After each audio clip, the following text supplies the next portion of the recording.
or Adura called Bereketa and said Bereketa. He will answer. You think Bereketa will not speak to Adura? He will speak to Adura. He will You speak. see, Bereketa will not be speaking to the suspect. He won't. No, he knows. He knows, yeah. They are suspects. What are they going? He will be like, no, I don't want to jail yakari. Jail straight. I need láti ra glass ìyá mi kan fo. Ìyá mi kan fo. Olórí ibu ẹ̀yin tó jẹ́ pé ìtọ́ yín ò dáa. Ìtọ́ kò sẹ́ni tí ò no everybody ló ní pass. But wait, nǹkan tó máa ń fún mi tó máa ń jẹ́ kí n ní soft heart fún àwọn èèyàn nìyẹn. Tí nǹkan bá ṣẹlẹ̀, màá wò pé nǹkan tó ṣẹlẹ̀ yóò lè ṣẹlẹ̀ sí mi lọ́la. Ẹ wá bọ́ síta, ẹ máa dájọ́, ẹ máa dá òtí ẹ wá wo ọmọdé yìí pọ̀ tọmọ lọ́wọ́. Kudi, ó máa ní ìka o, ìka tó níyẹn, èmi náà máa wá fi náà yẹn máa fi ju ẹ dáadáa kó mọ bó ṣe ń rí.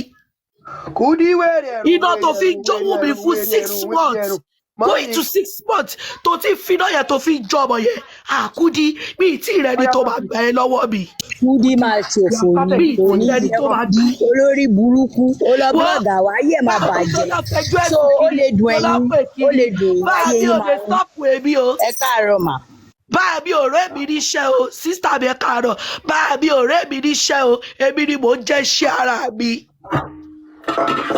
Ọ̀rọ̀ tó wà nílẹ̀ yìí gan ti ju agbára King White lọ. Ọ̀rọ̀ tó wà nílẹ̀ yìí ó ti ju agbára King lọ. Báà mi ò lè stop mi o, báà mi kọ́ ló ra dátà fún mi o. Báà mi kọ́ ló ra dátà kọ́ ló ra fóònù fún mi. Ó sì kò lè stop mi Kudi, ṣo fẹ́ gbọ́, ó sì tó kó wa jọ kò lè stop mi. Tí ó sì bá stop mi, ó sì kó tún jẹgba. Ìlọ sórí péjì mi, nǹkan tó bá fi lè mú mi, tí bá lọ fi bínú ṣe péjì mi, tí bá lọ ṣe fídíò, ó sì gan máa jẹgba súlẹ̀ ọjọ́ yẹn. Mọ́mì mi, màá mọ̀ sára wá sí fún yín tí ó sì bá fi lè blọ́ọ̀kì mọ́mì mi, á ṣe sóò fún òsì lódìdí ọ̀sẹ̀. Wà láyà sí bí ó ti jẹ́ ni o, ọmọ mi, bí ó ti jẹ́ ni o. Á mọ̀ ṣe sóò fún òsì ni. Nítorí pé nígbà tí Kudi tó fi ọwọ́ kékeré tó fi gba ọwọ́ ńlá, ó dùn mọ́ tó ń ṣò fọ́tò mi o, ó dùn mọ́ o. Bí ó sì máa dùn mẹ́mi tó jẹ́ tí màá máa yá rẹ̀. Olóṣì gbogbo iṣẹ́ ní bó tiẹ̀ ṣe wà yẹn ojú ẹ̀.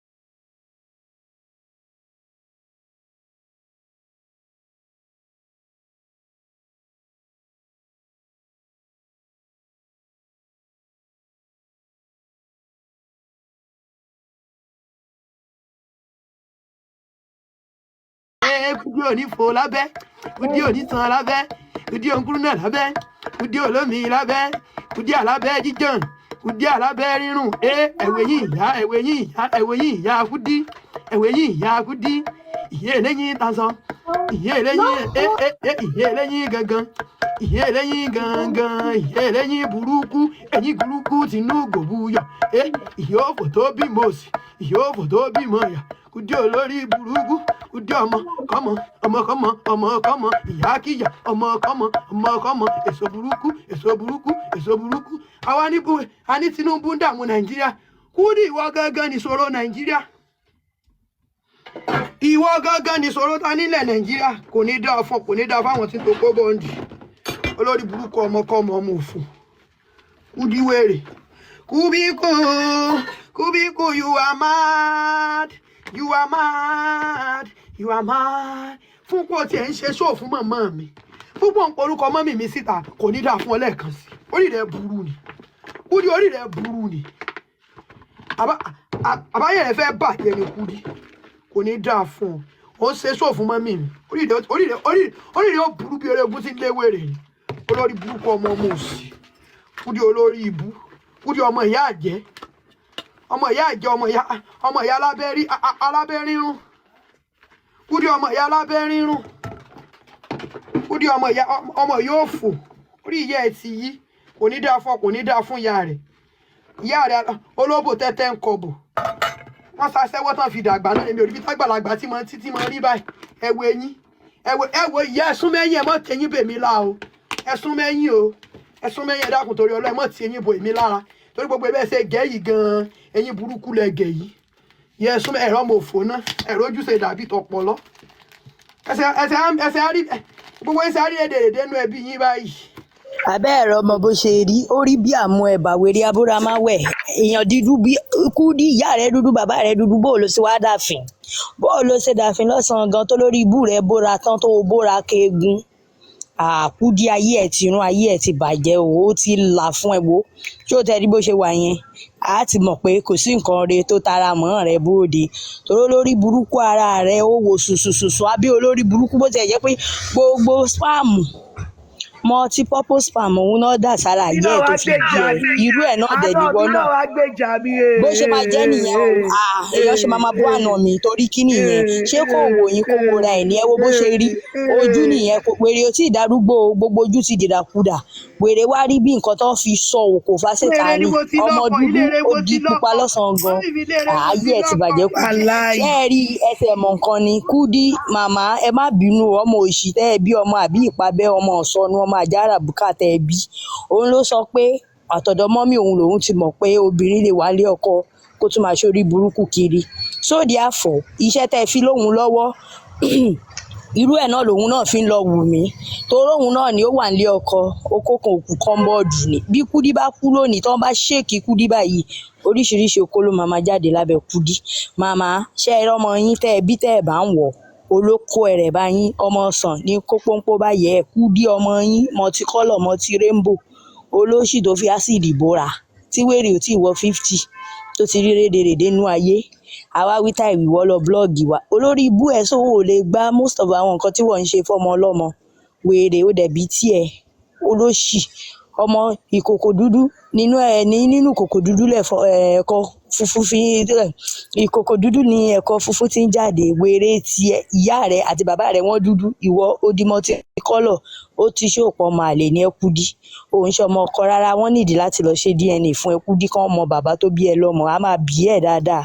kán béèrè ibi tó ti gbóyún ẹ wá torí wà tó ń wù yìí wá lámílámí olórí burúkú alábẹ́ pin yẹn kí aláyé ta bí abẹ́ ẹlẹ́ta sí bí oníkẹ́ abọ́mọ́ wẹ̀yìn ọmọ òsì olójú ràngàndàn bíi fúláìtì ọkọ̀ ó ṣẹnu dẹ̀ẹ̀rẹ̀ bíi pátá tó ti síláàkì olójú jíjìn bíi sàrí òkú ojú ẹ̀rí bí ojú ibi tán ti wú Mohbad jáde jọ kiri àná olórí ibú ọmọ òsì abánirìn mọ́jì ó yẹni olóbùkú ìyá ẹ̀ wálé kìlẹ̀ fọ́bọ̀ òsì tẹ́ ẹ bí tẹ́ ẹ bá ń wọ̀ pé social media tó sì ń lọ ọmọ lọ kórí ibú bọ̀ wálé o torí ibú ló kó bọ̀ wálé torí gbogbo ètò dá kalẹ̀ yí agbára rẹ̀ ò ní ẹ̀ka bó ṣe lọ blọ́ọ̀gì wa yẹn ó máa dá kó tún gba Twitter lọ kó gba gbogbo ibi tó bá wẹ̀ kó gbà lọ àwa gallant náà ni a dúró pa sẹ́yìn Wùmí sórí bó ṣe wà ẹ̀sìn awọ́rò òun ẹ̀sìn tó ṣe ṣé o mọ̀ pé gbogbo yẹn ẹsẹ̀ bẹ̀rẹ̀ ni wo wọn ó padà lùlù fún ọ báyìí o lóòjò toró lórí ibú ni ó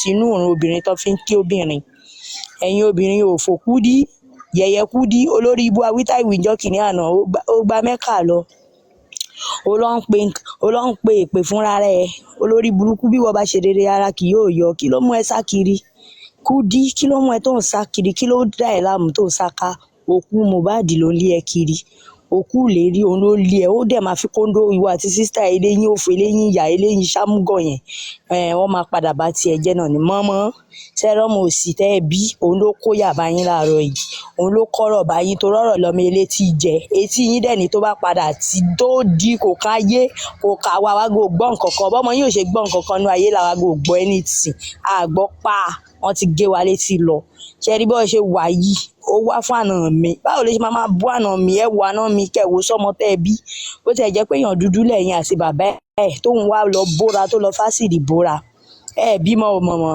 ẹ bímọ rárá ọmọ tó jẹ́ pé irọ́ ló fi ń jẹun tó bá ti bọ́ sórí social media tó tán ring light báyìí olórí burúkú ara ẹ̀ yóò mọ̀ gbowó lọ ni lórí irọ́ pọ̀ ó ti pọ̀ rẹpẹtẹ irọ́ pọ̀ ó ti pọ̀ rẹpẹtẹ Kúdí ẹ̀sìn sí ọ olóbùkú alájọ òfò alájà àyà olóṣì ó lọ fòbò gbáké Mẹ́kà ayé ẹ̀ máa bàjẹ́ ni olórí burúkú wèrè ó lọ fòbò gbàgé kò ní yí ọ bó ṣe wà yẹn ayé ẹ̀ ti rún mọ́mọ́ ẹ̀wìn ẹ̀yìn náà wò bẹ́ẹ̀ ṣe rí ẹ̀wọ̀ ọmọ yín wèrè ń rówó ra kírímù kò rówó ra kírímù fẹ́yìn yẹ wèrè ń rówó ra pàǹdà kò ra nǹkan kan fẹ́yìn yẹ sẹ́ẹ̀rí bó ti yẹ ẹ́ lẹ́fun yín mọ̀mọ́ ọmọ yín yìí ẹ padà lọ fi ṣe pààrọ̀ ní àfìgbà bá fù wálé tó lórí ibùkún dí kò tiẹ̀ yọ ń ta rárá kò yọ sẹ́gbẹ́ rárá kò tiẹ̀ bẹ́gbẹ́ mu ọmọ ìran kíran ọmọ ìyá ọmọ àlùsí ọmọ àbí ìpàbẹ ọmọ játijàti ọmọ rédèrèdè ọmọ òsì ọmọ rédèrèdè bí ọmọ ẹ̀yìn dáńfó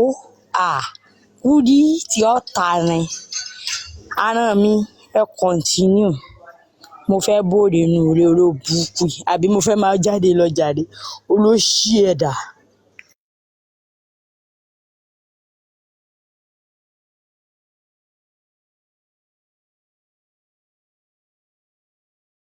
Ẹ̀yin olóṣì gbogbo yìí ṣẹ́ ti dé.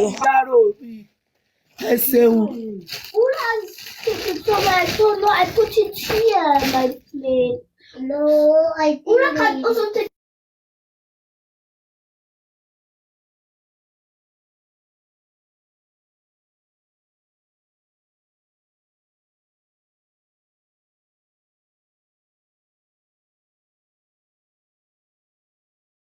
Lórí burúkú ẹ sì wá tẹnu mọ́ nǹkan náà olórí burúkú yín ẹ máa bú tèmi ẹ máa bú gbogbo àwọn èèyàn tó wà lọ́dọ̀ tèmi olórí burúkú ara yín tó bá sọ ẹyọ kan sí yín wèrè yín ẹ máa fẹ́ lọ pokùnso sórí èlé tá a máa ṣe fún ẹ lọ́tẹ̀ ásìdì ni wàá gbé mu Kúdí wàá padà lọ gbé ásìdì mu tí wàá kú dànù ikú pa ẹ́ dànù ni ìwọ tó gbádùn tó wúlò nu ayé tẹ́lẹ̀ Ọlọ́run ni ẹ má purọ́ thou shall not lie ẹ̀yin lie ẹ̀ ń gbowó gbogbo orí burúkú ló kún ọwọ́ yín olórí burúkú wọn ní justice fọmọ ọlọ́mọ ọmọ inú ẹ̀ ọmọ tó lè bí olórí burúkú tiẹ̀ ó mówó ó gbowó ó fi lọ Mẹ́kà ó wá rò pé yóò yí ọbọ̀ yírọ̀ ló pa èèyàn lọ lé Ọlọ́run kéèyàn lọ sórí ibú ẹ̀tẹ́ ni ó padà mú bọ̀ ń bẹ̀ olóbùkú èrò mọ́ èwo títì ọmọ òṣì ó nìyẹn wọ́n bá ní ẹ mọ́ pa yín dé ònu eyín tààtà eyín gangan wèrè náà wọ́n blọ́ọ̀gì yóò wọ́n àwọn tí wọ́n ti ń blọ́ọ̀gì wọn ń kọ́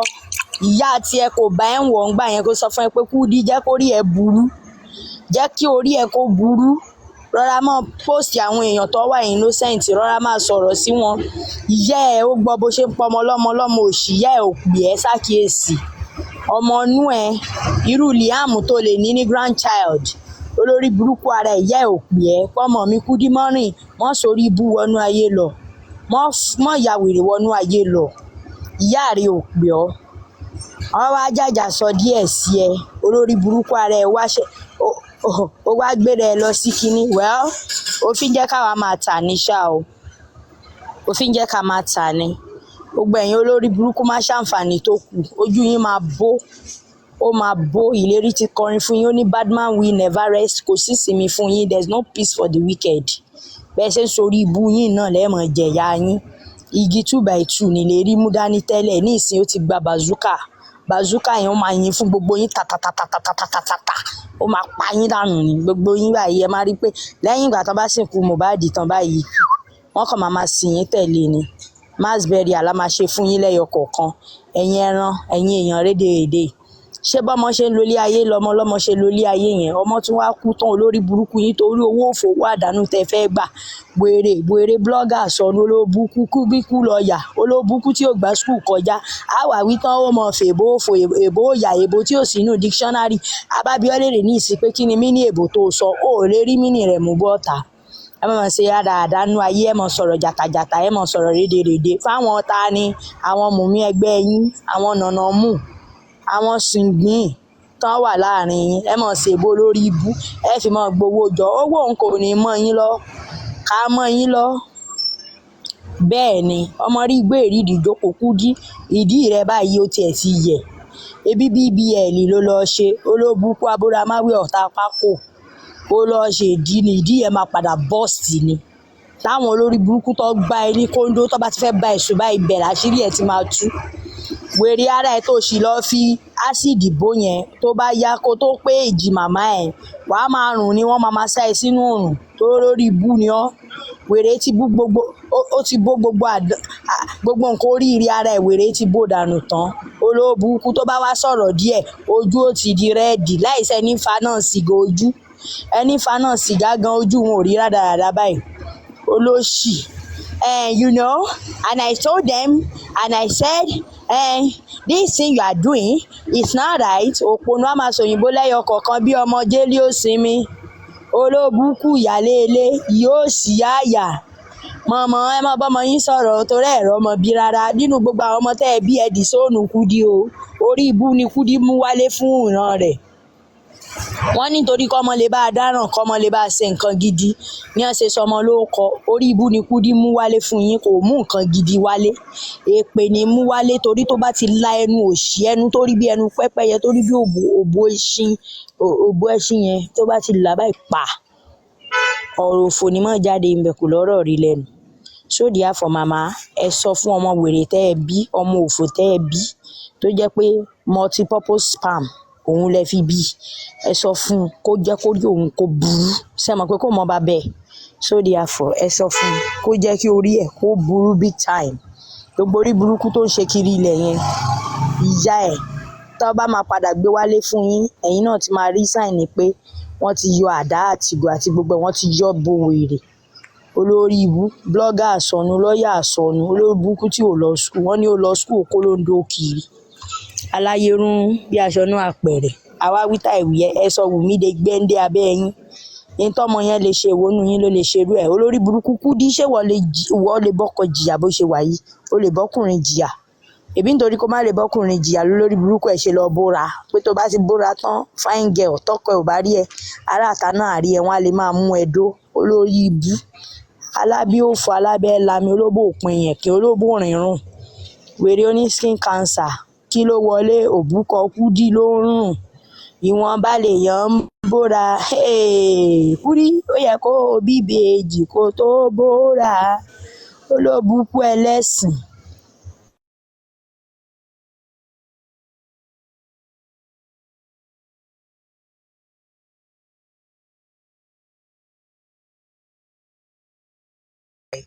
Èṣù gan yóò dúró tí ọ̀hún ò bá tiẹ̀ jẹ́ wọ́n rùn ọlọ́run pa ni. Wo ló burúkú èrò mọ́ ìfònà bó o ṣe dúró lórí tennis platform tó jẹ́ pé o ní kó máa blọ́ọ̀gì wa lọ, ayé ẹ̀ máa bàjẹ́ ni. Wàá ṣorí ibú dànù.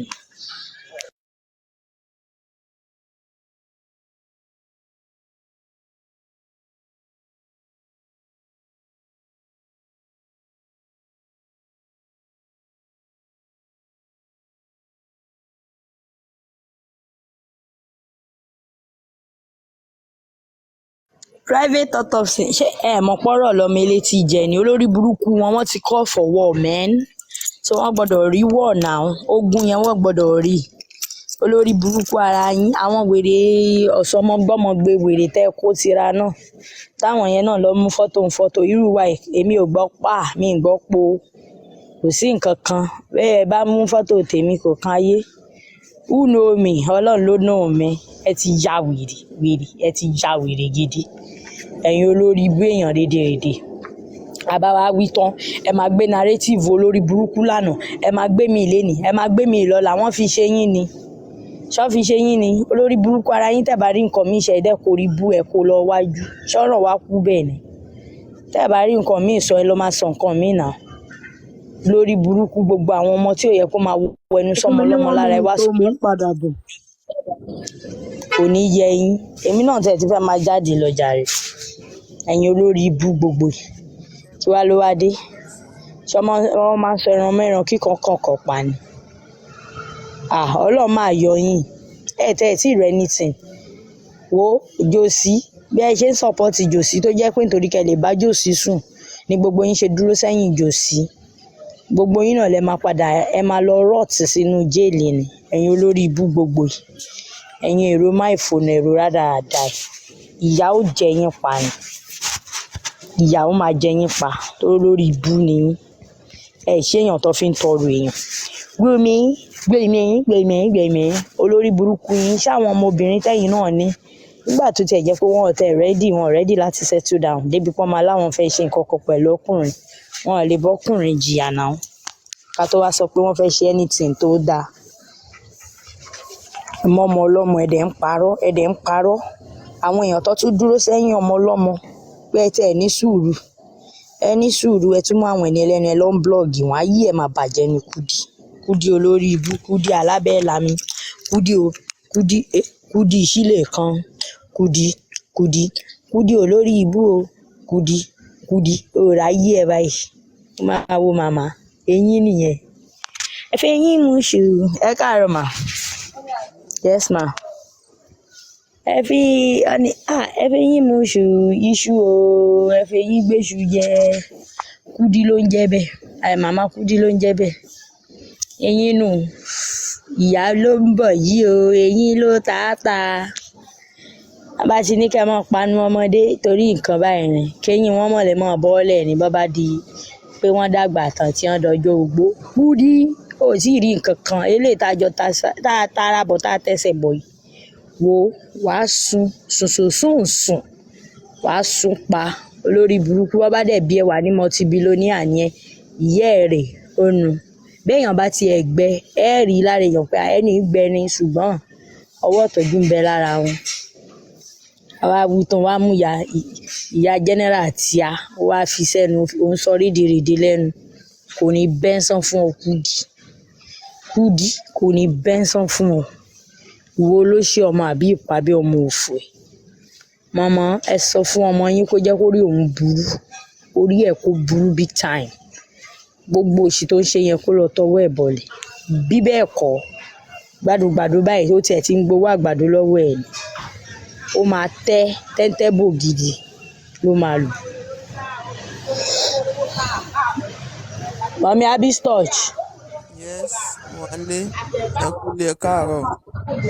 Ṣé ń Ẹ gbọ́ wò mi? àá fẹ́ bọ́ sínú ìgboro jàre à ń gbọ́ yín. Alright, jẹ́ kí n sáré fún lọ́wọ́ èmi náà máa tó bọ́ọ̀lẹ̀ tó fi iṣẹ́ mu tiẹ̀ wà.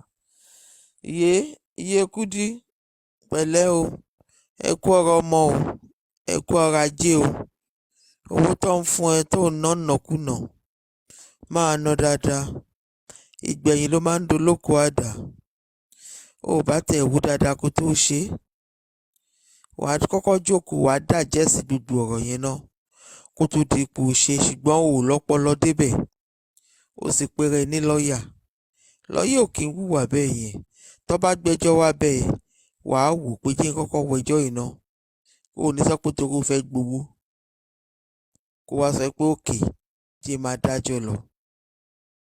Tó bá ní kó ṣe bẹ́ẹ̀ wọ́n gan á padà lọ ẹ̀wọ̀n ni. Ó ò ṣe dáadáa. Bìkan torí kí ni?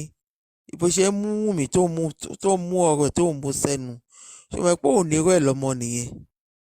Ẹ̀dẹ̀dẹ̀ tí ó bá ní irú ẹni kò í mọ iye ẹni.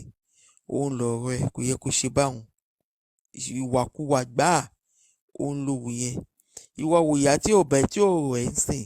Bí mo orúkọ àwọn èèyàn tó ń búyẹ oníyà. So tó bá mú ìyá tiẹ̀ tó bú ń sìn wá ń dùn ẹ̀ kò yẹ kó dùn ẹ́ o. Torí n tó béèrè fún un lórí. N tó béèrè fún lórí o. Kàsàkàsà ń bọ̀. Kàsàkàsà dẹ̀ tún ń bọ̀. Ó tún ń bọ̀. Èní náà wọ́n á tún jáde fún ẹ dáadáa. Ibi tó bá fẹ́ àwọlẹ̀ sí la fẹ́ rí báyìí. Tó pé ìyá ẹ̀ yìí tó gbé sójú kò kọ́ ẹ. Tó bá kọ́ ẹ ni. Wọ̀nú àmọ́ ẹ pé èèyàn kì í hùwà ìwà burú láwùjọ. Kò sẹ́ni tó ní o má ṣe fracas. Wàá ṣe fracas ẹ̀ wà fọpọlọ ṣe. Níṣe tó jẹ́ pé o ò ní jẹ̀bi. Nísìnyí ìwọ bá ti jẹ̀bi. Ṣé wọ́n mọ̀ pé ọmọ ọlọ́mọ yẹn òkú adájọ́ fún ẹ ni? Ìwọ ti gbàgbé ni. Ìpè tí wọ́n bá dáadáa á ṣe dáadáa. Tó bá dẹ̀ tún dáadáa náà wàá tún bá rẹ̀ ń bẹ̀. Ìwọ tí ọ̀rọ̀ ìṣojú ẹ èyí tó ń gbé wá bẹ́ẹ̀ òun ló ń sọ. Ẹjọ́ tó ti wà kóòtù. Ìwọ náà máa ń sọ fún mi pé ìwọ náà máa dé lọ́ọ̀yà ti tẹ̀ náà máa lè dájọ́ nìyẹn. Èyí tó ń sọ nìyẹn. Ṣùgbọ́n ìgbẹ̀yìn ló máa ń dolóko àdá. Ìwọ àti bàbá Jòsì ẹjọ́ bára yín ibi tí ò yẹ kẹ́ bára yín. Ọ̀rọ̀ tèmi ò kí ń pọ̀ o. Sórí ìyá ẹ torí pé tó bá jẹ́ pé ìyá ẹ kọ́ ẹ dáadáa ò ní jáde. Tó ń forí ẹ gbèpè. Tó ń forí àmọ́ ẹ gbèpè. Tó ń forí ìyá ẹ náà tó fi ń gbèpè. Ó yẹ kó lè yí ẹ pé wá má jẹ́ káwọn ará ilé mi sí ìyọnu. Ọkọ ẹ náà ò ní respect fún. Tó bá ní respect fọkọ ẹ ní kó tó ṣe nǹkan wàá jókòó wàá wò dáadáa. Bàbá yẹn kọ́ ló ń bẹ bọ́ síwájú kámẹ́rà. ìwọ fún rẹ ló ń bọ́ wájú kámẹ́rà bàbá rẹ̀ ń jókòó tí ẹ tó bá ń gbé yẹ kó lè máa kọ́ bàbá yẹn gan ó yẹ kó lè máa caution ẹ̀ ìpè má gbé débẹ̀ ìyàwó mi má ṣe ẹjọ́ eléyìí jáwọ́ nídìí ẹlẹ́jọ́ ìbẹ̀bẹ̀ ìwà àti ẹ̀ bàbá náà ò níṣẹ́ lápá sówó tí wọn náà bá pa nídìí fúráká ó ní wa tí bàbá máa jẹun náà pẹ̀lú àwọn ọmọ yìí wo tẹ jẹ́jẹ́ èmi ò ní sọ jù bẹ́ẹ̀ lọ èmi kò ní sọ jù bẹ́ẹ̀ lọ fún ẹ bójú wẹ̀yìn kó wò kí kó wọlẹ̀ kò sẹ́ni kankan bì kan àfọlọ́hún tẹ jẹ́jẹ́ ṣó ti yé tó bá dẹ̀ tẹ jẹ́jẹ́ ó dọ̀wọ́ ẹ̀ ọ sọ pé ọmọ òkè sọ pé ó dọwọ́ ìyá òun lọ́rùn ìwọ ti sọ bẹ́ẹ̀ báyìí o ó sọ pé ó dọwọ́ ìyá ẹ̀ lọ́rùn nìyá ẹ̀ ṣe wà níbi tó wà yìí sìn ṣé wọn náà ti bó ṣe ń fi ìyá ẹ̀ ṣe ẹlẹ́yà tó ń fi ìyá ẹ̀ ṣe títí ẹ máa ju bẹ́ẹ̀ lọ tó kẹ́rù fi jẹ́ kó tẹ̀ jẹ́jẹ́ yéé gbé fọ́tò àwọn onífọ́tò mọ́ kọ́ máa ti sọ̀rọ̀ tàì sọ̀rọ̀ àti gbé fọ́tò wọn wà á ti máa bá wọn ṣé òde ní lọ́ọ̀yà ni ẹ́ òde ní lọ́ọ̀yà ni àbí òkè kò burú máa nìṣó ńlẹ̀ ìsítà kó jáwọ́ ọkọ̀ nìṣó tó bá fẹ́ ṣe ní méjèèjì eléyìí tó bá pè é òun ni kò ṣe. Brazili fún ìyá rẹ̀ ó ń gbóná ní ìdúmọ̀tà lẹ́yìn ẹ̀yọ́ Kúdí pẹ̀lẹ́ pọ̀ èèyàn. Máìsí má jẹ́ fún ẹ ní èpè mo ní o bá ń gbé Yakudi sórí bíbọ̀dù káyé wo ń gbóná tí Yakudi lò. Pẹ̀lẹ́ o kú ọ̀rọ̀ èèyàn. Nǹkan tó dùn mí jù nínú gbogbo ọ̀rọ̀ yìí nìyẹn Ọlọ́run Máìsí máa yìnbọn wò má jẹ yìnbọn pa ẹsẹ̀ lọ́mọ aṣèjẹ̀jẹ̀ wà wọ́n ní o bá gbé Yakudi sórí bíbọ̀dù ọmọ ń lo góòlù ìyá ń lo pàǹdà Kudi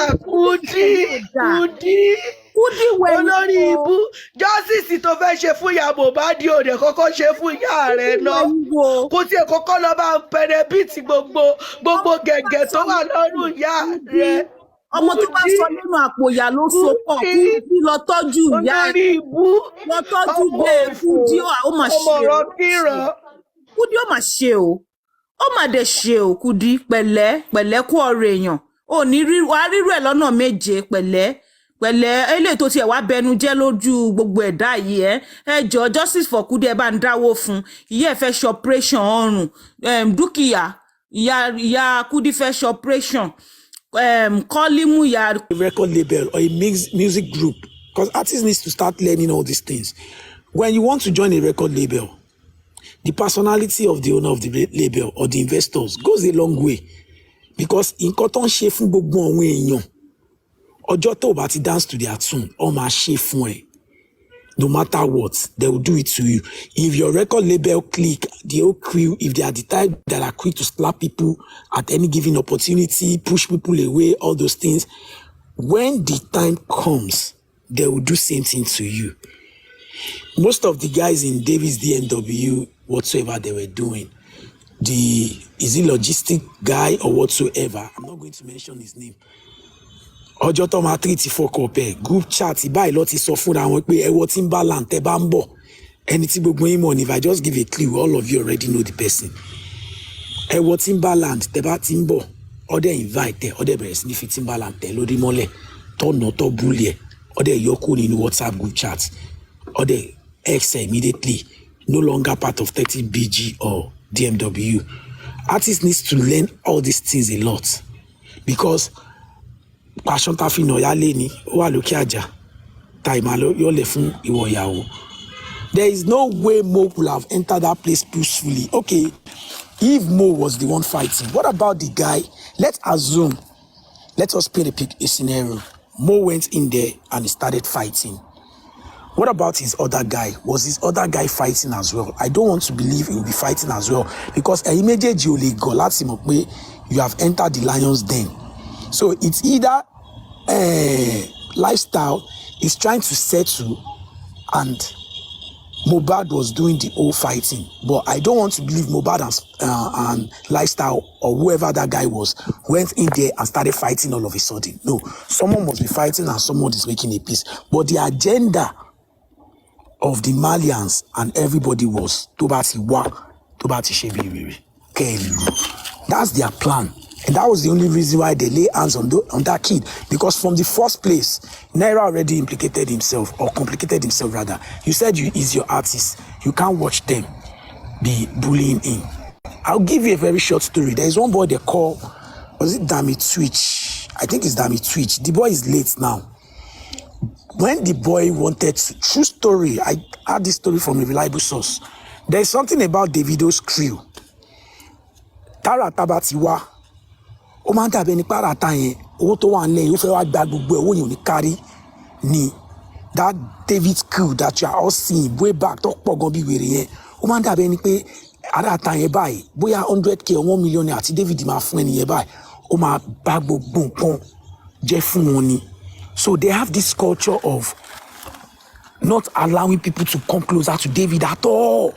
They'll be blocking you.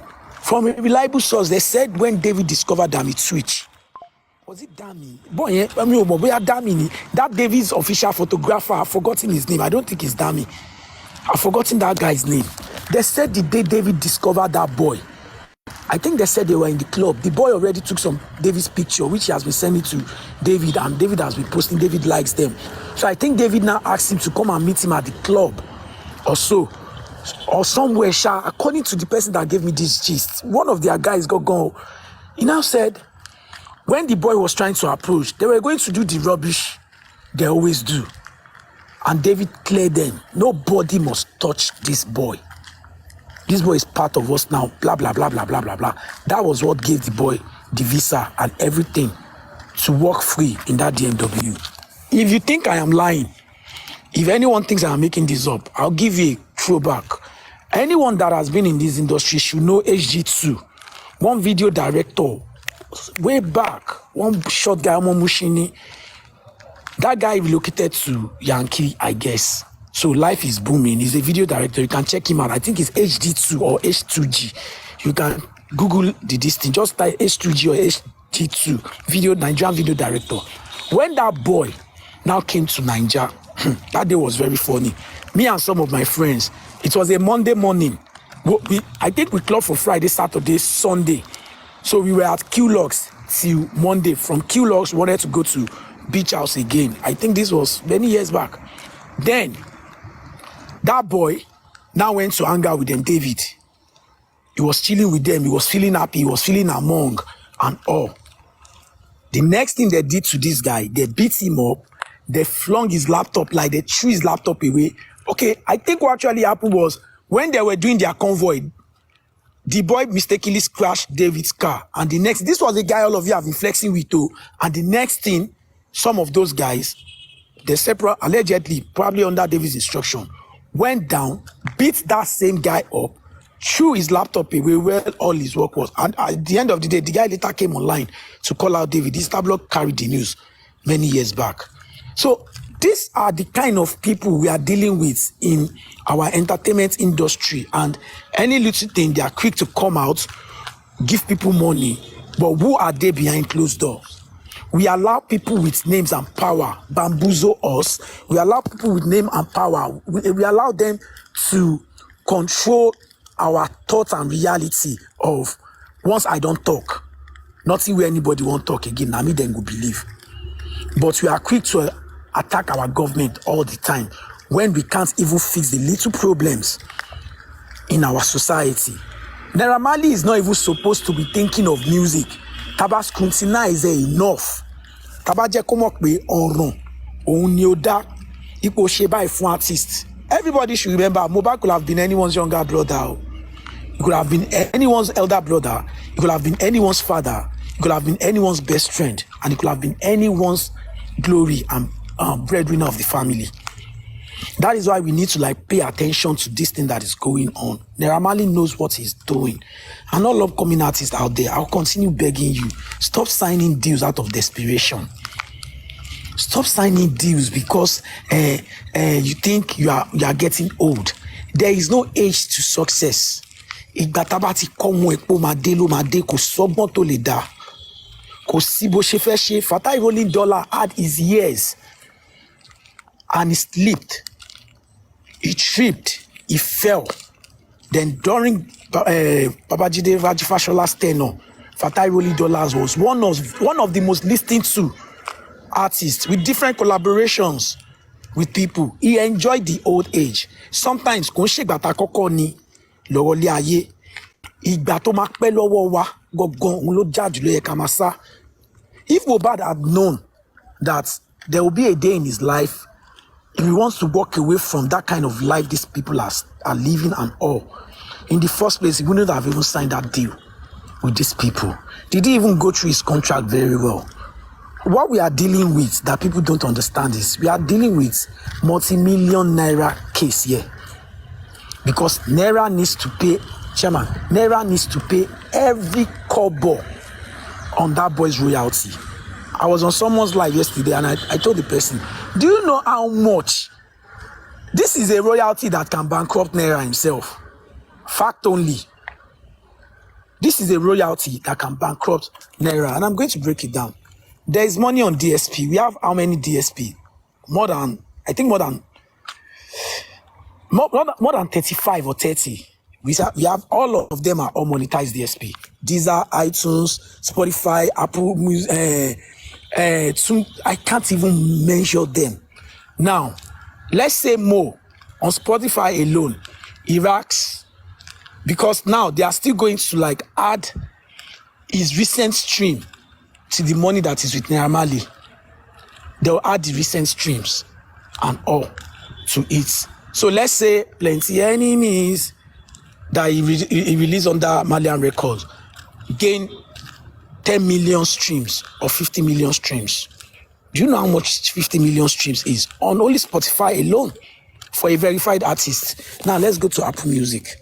Let's go to Deezer. Let's go to YouTube. Let's go to YouTube audio and the YouTube video. Let's go to all these places and see what Mohbad must have generated when he was alive and after his death. And the man already, there was a guy that thought no one was going to ask questions. Ọkọ Naira Marley no balẹ̀ níbi tó wà. But ọwọ́ wa ló kù sí láti bá ọmọ ẹ̀ ja ogun yẹn, láti rí ẹ̀tọ́ ẹ̀ gbà. The only thing I am going to say to all my sisters and brothers on life now is when trial starts, k'Ọlọ́run fún wa lówó láti lè pa nǹkan míì, láti lè fi iṣẹ́ òòjọ́ wa lẹ̀ tó yẹ pé àní wẹ̀yìn wò pé máa lose owó, láti lè wà present ní court all the time so that the judiciary system itself, we know that these people are not joking. This is not a case that we say, nǹkan tó ṣẹlẹ̀ ni pé kí Naira kó lọ lo 6 months láti mọ̀lé no. Tẹ̀ nídìí ẹ̀wọ̀n Naira pàṣẹ. Owó ọmọ lọ́mọ tó wà ní ọwọ́ ẹ̀ la fẹ́ gbà jáde because tá bá fi Naira Marley ṣe scapegoat, gbogbo record labels tó kù, they will sit right. Ìlú Ìlàwà àti Dìlí tó ti yọ̀bọ̀n sí Runtown now. Àtẹ̀mọ̀ pé Runtown ló fọ́nbù náà. You pointed a gun at your artist, saying you're going to kill your artist because business and money gone wrong. Ìlú Ìlàwà, kí ló ṣẹlẹ̀ sí career lighter? On fi career ọmọ lọ́mọ fi ń tàfàlà. Ẹ̀mẹ́wàá lọ́mọ ẹ̀ máa sọ pé òun wà depressed. He's not getting shows. Ìwọ kan tó pèrè manager wà lọ wá investor tó bá ti kówó fún yín nínú owó tó bá kó fún yín yẹn. Tẹ́ bá ti fún lighter látọ̀ tẹ́ shoot fídíò kékeré kan tẹ́ ra aṣọ sí lọ́rùn. Gbogbo owó tó kù ẹ̀yìn kò jẹ. Investor máa wá yín káàkiri. Ẹ ti mọ bẹ́ẹ̀ ń play game yẹn around ẹ̀.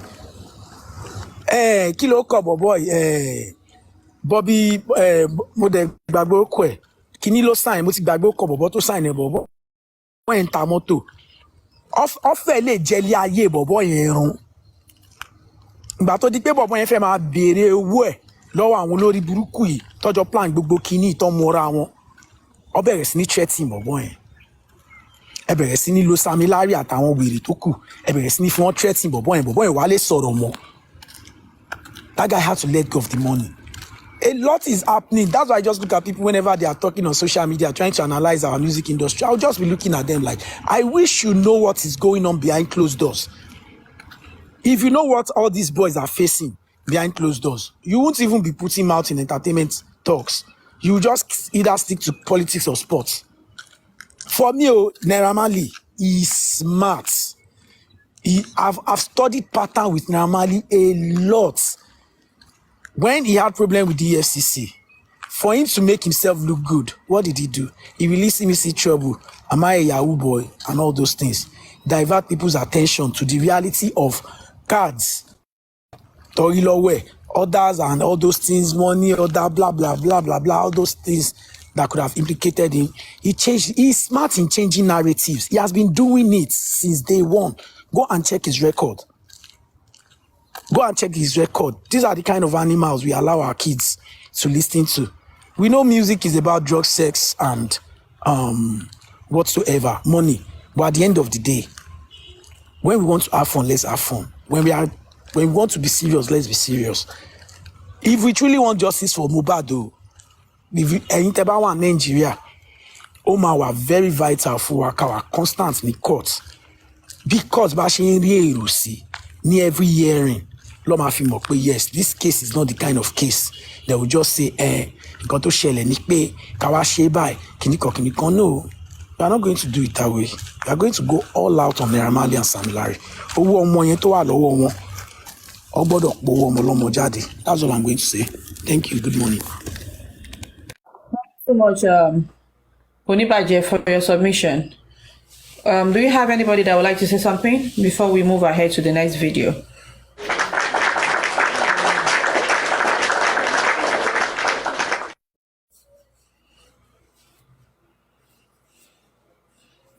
Do we have anyone that would like to say something?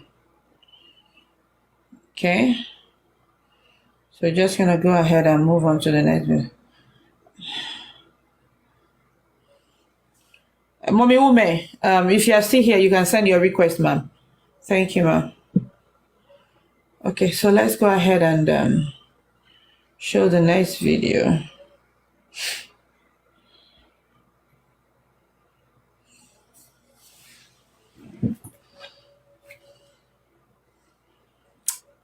Let's see.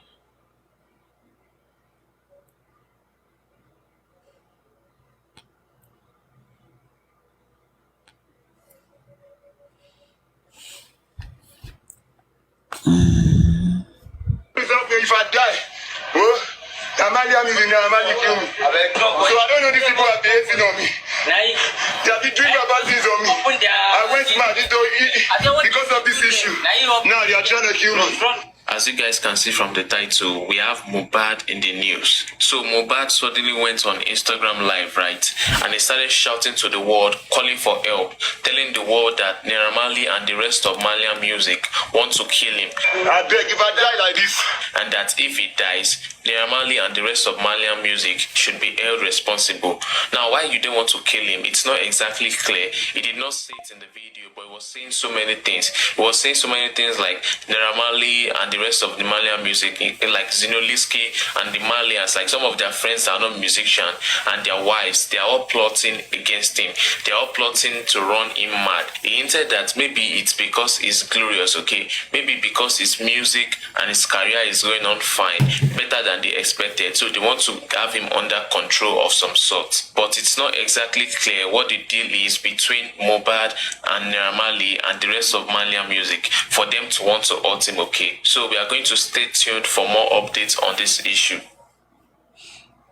Okay, that was a very short one.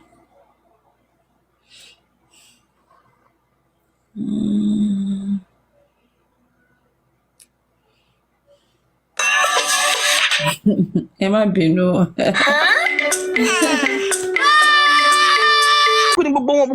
TikTok, let me tell you, all of them, they are fucking low lives. As in low lives. They don't have no dignity, nothing to write home about. They don't even have anything in their name. They don't have a life. They are sad people. People that don't have anything in their name. Those are the people you want to be dealing with.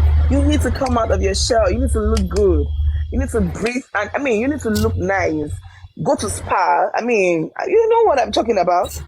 Now, Wumi, if you step out now, everybody wants to record you. What land now, Wumi? Everybody so wants to be like, you have to look your best. You have to look your best at all time. At all time. All these nonsense people that are against you, they are from Ajegunle, all of them. Is that they are living in Kanu, they are living in Sokoto, they are living in Nasarawa, they are living in Abuja. Most of them don't even live in Abuja. They cannot even afford Abuja. Because Flora lives in Abuja. All those nonsense people, they can't afford it. If they're living in Nasarawa, they will say they're living in Abuja. Nasarawa is not Abuja.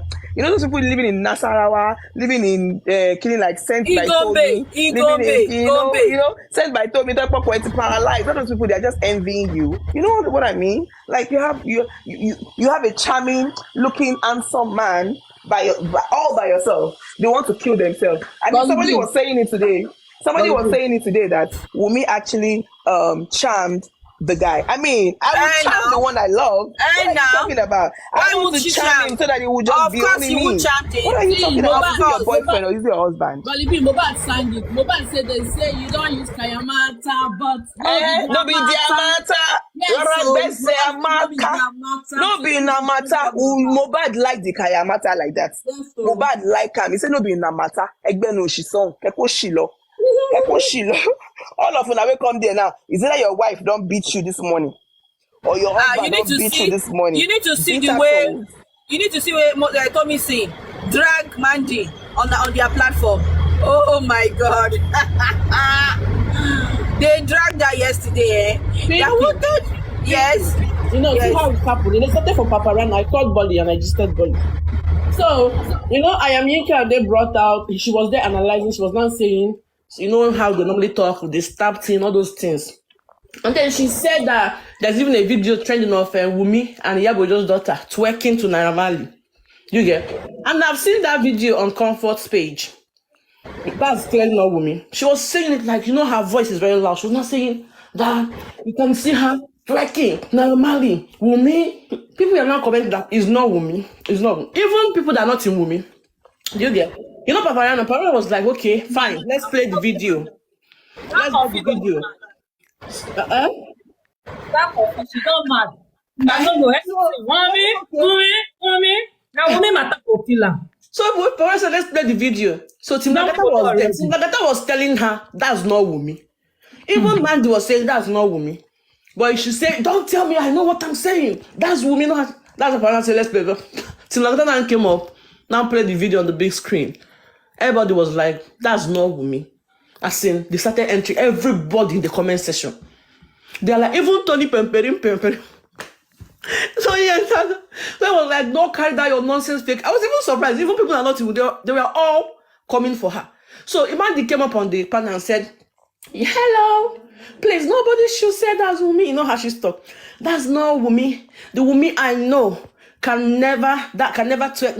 More wouldn't let Wumi even twerk to Naira. Those girls are what's it called? What's these girls? Strippers that Naira brought for his birthday. That's not Wumi. All of them. So they really came for Ayamyinka. Ayamyinka was like, man, they even you. So she was really heartbroken, but they came for her. She was so embarrassed. I'm telling you for it.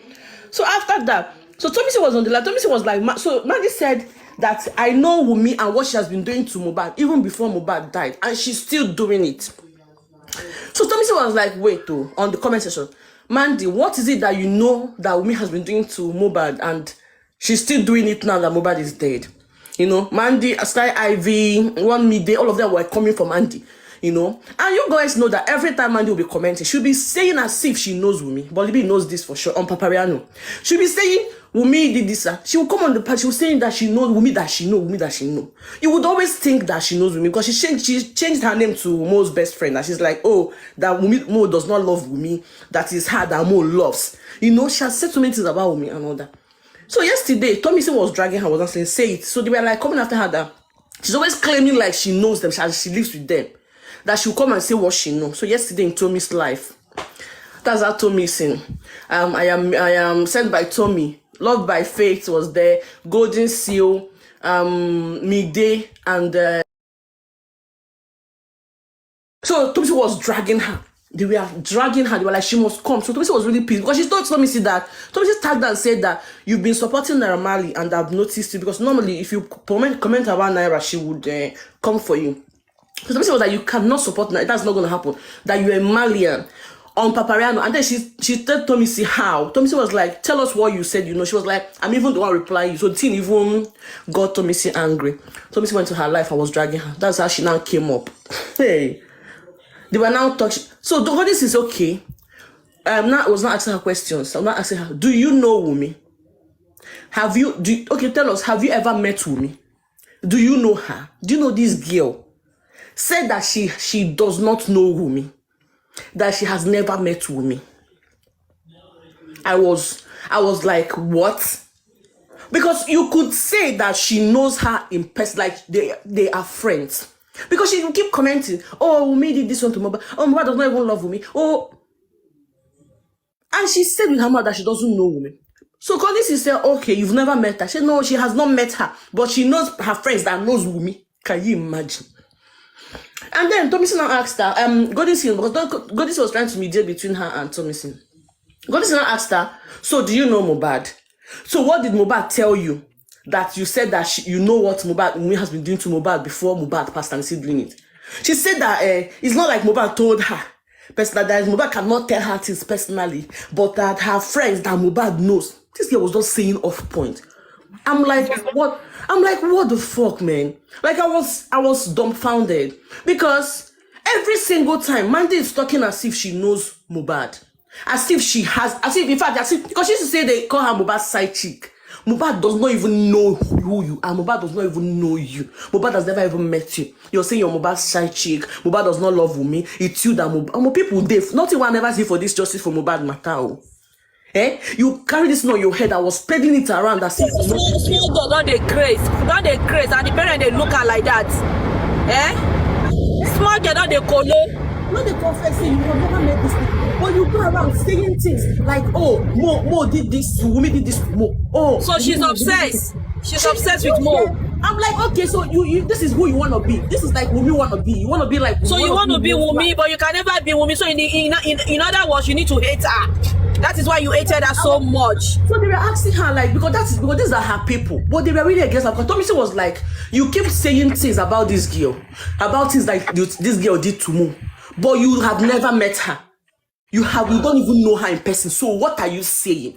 And do you know what is vexing them? She's acting as if she is Mo's bestie, like say she and Mo na paddy. She can't even change her name to. So me they come to tell her say, Mo, that next time that she says what she doesn't know, that she will keep dragging her, that she needs to shush. That's what she'll say. She needs to shush. You don't say shit, you don't know them. So shut up, stop acting as if you don't. Stop going around answering Mo's best friend. That Mo is your Mo's side chick. She says it for you that she's Mo's side chick, that she's Mo's best friend, that Mo doesn't love Wumi. I'm like, she said this one day that Mo doesn't love Wumi, that Mo loves him. I'm like, oh, Mo doesn't love Wumi, but married Wumi and left you. Mo doesn't love Wumi. Mo went to do introduction and engagement. Like, yeah, Mo married Wumi and impregnated Wumi.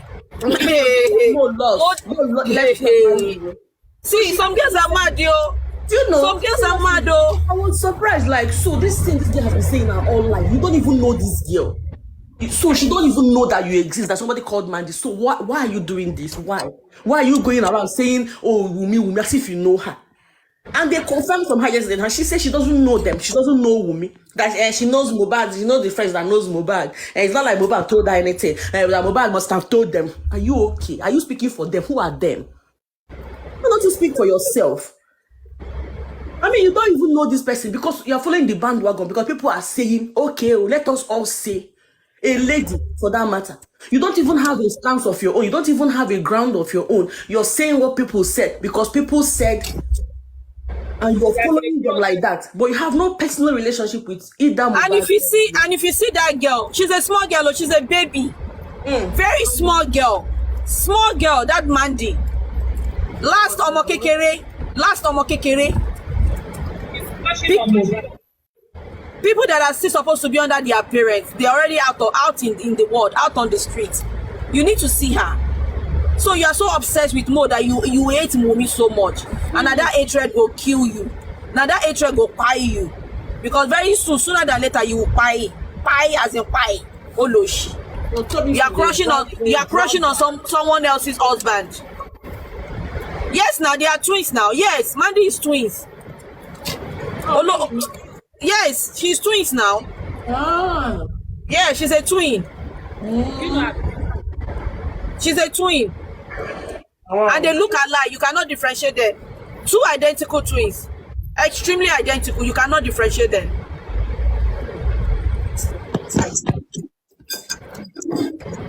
Don't worry, Mandy go heaven, go marry Moje. As she for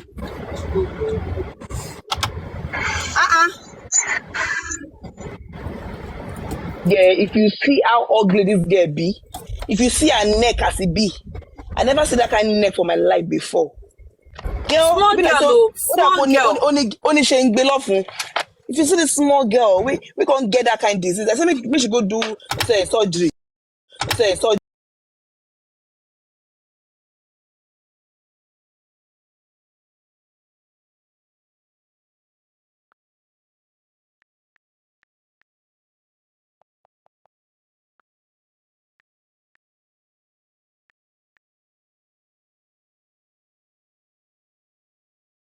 Yeah, you may have a crush on Mohbad, but the way she was, Bolibi knows her comments on Paparano now. You would think that as in Mohbad don't knock himself, the way she even they comment. All of them, even the old women, You see that I am Yinka. That woman as well that she is an Anikishaya. They are all mad people. Mad. You need to see what they were talking about yesterday. Nasarawa that one this day. I want to read Buruku. Oh, they are just messing up. They don't even have nothing. Like they ask them for their achievement now. They don't as in nothing to write home about, nothing to point fingers at those people. They're just bunch of newsers. That to me sing. She's fucking 28 years old. 20 years old, no boyfriend, nothing. All the platform, nothing match make. And she looks like she's in her 40s. Ikú tó mi sìn yẹn. Ikú ẹnu ẹ̀ dàbí ikú adìyẹ. Ìfá ó tóbi tata adìyẹ lọ. Ó wá ṣẹnu kókókókó eyín ẹ̀ wà ń ṣá. And they still even mention. Once they mention Bolly B, they must mention Bolly. Why would they mention Bolly B? Why would they mention Yálà ìyá wọn lèmi jẹ́? Yálà ìyá wọn ni mo jẹ́. Àwọn yẹn ẹ ń ṣe èrè ní Yálà ìyá yín ni mo jẹ́. Me I be na mama, the mama that mother the na mama. Na him me I be. Na me na they go to chop. If na no call me one day, na go die. Na must die, honestly. She be tell anything you. If not for Wumi that made me come to Kini, she be me to make me more busy. Maybe I'm a busy person. Who knows Mandy? She's so bitter about Wumi. I don't know why you people just make up and who is she? Who is she? Olosho Malian. Olosho ló máa ń ṣe. Dọ́rọ̀ Malian kí àwọn Malian ò mọ̀ rí. Kò mọ̀ wọ́n rí bẹ́ẹ̀ yẹn. Na like that girl dey lie. Makoko ló ń gbé. Imagine Makoko of all places. Kò dé Lẹ́kìrì o. Makoko of all places. No, make nobody go to Lekki. She never entered Lekki before for her life. Na Makoko she dey stay. Very poor wretched. If you see the video, God, why I know you even screen record or save that video that day. If you see this video that she did in the house, àwọn ilé tó yẹ pé wọn kì í sa paper wall yẹn tó máa kọ kùn bẹ́ẹ̀ àwọn ọ̀dẹ̀ tẹ́ pàdé àwọn máa rí balabala yẹn àwọn kọ́tì tẹ́ pé okùn yẹn ló máa fi ń ṣe kọ́tì yẹn inú ilé tó ń gbé nìyẹn. You will later send the request. Yes, Jeremy, can we help you? Jeremy. It provides us our family. Those breadwinner. Who is this? Jeremy, can you unmute and say something?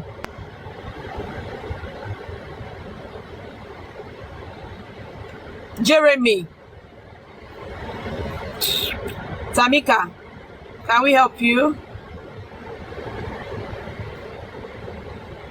Tamika.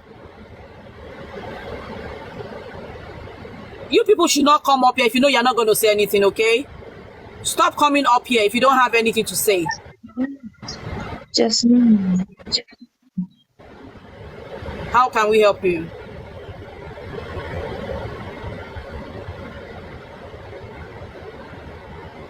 Kí ló dé tí gbogbo yín send request? Wọ́n á gbé yín wá sókè ẹ̀ ní sọ̀rọ̀.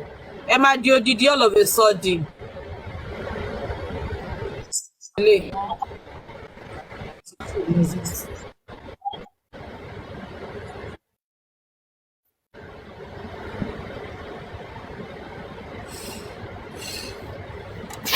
people will turn to death and drop all of a sudden. You want to come upstairs. I mean, I said upstairs. You want to come up the panel.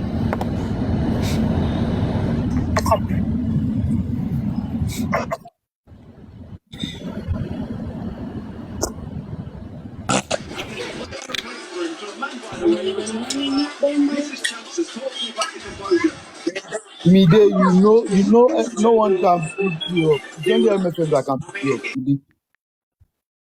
What's up now? David Boss, unmute yourself and talk. David Boss, got to. Javi Boss.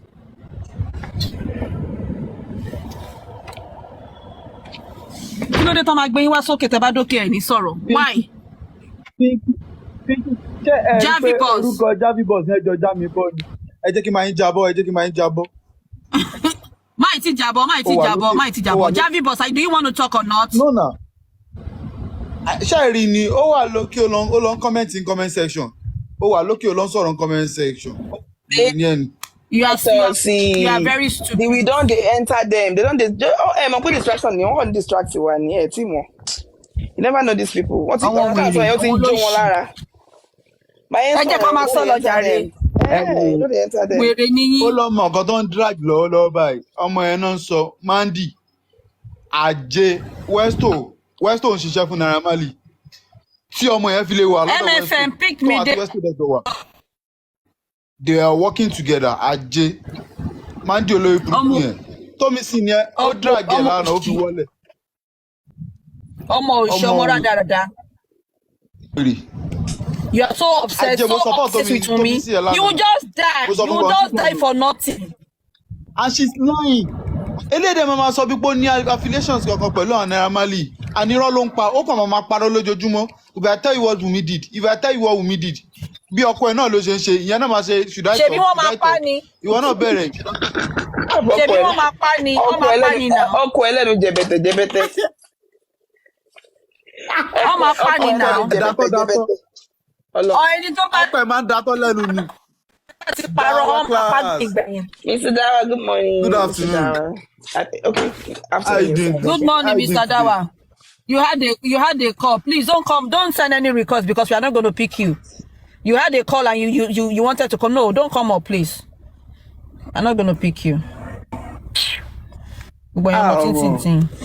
Mandy, orí ẹ ti dàrú. Very, very naughty girl. If you don't leave me alone, you will just die one day. Very, very small girl. Extremely small.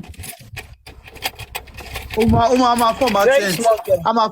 Accent ló máa ń múnú bí mi jù. Can you